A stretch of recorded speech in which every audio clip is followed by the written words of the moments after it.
Hi guys, welcome back to our channel. ఇప్పుడు మనం తెలుసుకోబోయేది నాగమణికంఠ గురించి. నాగమణికంఠ వచ్చేసి చాలా యంగ్ పర్సనాలిటీ యాక్టర్. ఎందుకంటే నాగమణికంఠ టాలెంట్కి, ఇంకా నాగమణికంఠ ఎగ్జైట్మెంట్కి, నాగమణికంఠకి చాలా త్వరగా ఇండస్ట్రీలో పేరు వచ్చింది. ఇంకా చాలా మంచి యాక్టింగ్, ఇంకా చాలా మంచి లుక్స్తో ఆడియన్స్ని అలరిస్తాడు.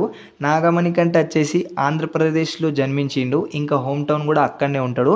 వర్క్ పర్పస్ హైదరాబాద్లో ఉండడం జరుగుతుంది.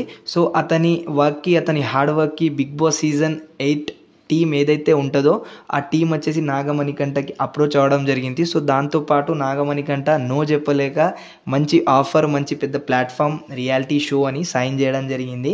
కాంట్రాక్ట్ బేస్ మీద ఓకే చెప్పడం జరిగింది. సో అలా అయితే మనకు నాగమణికంఠ రావడం జరుగుతుంది.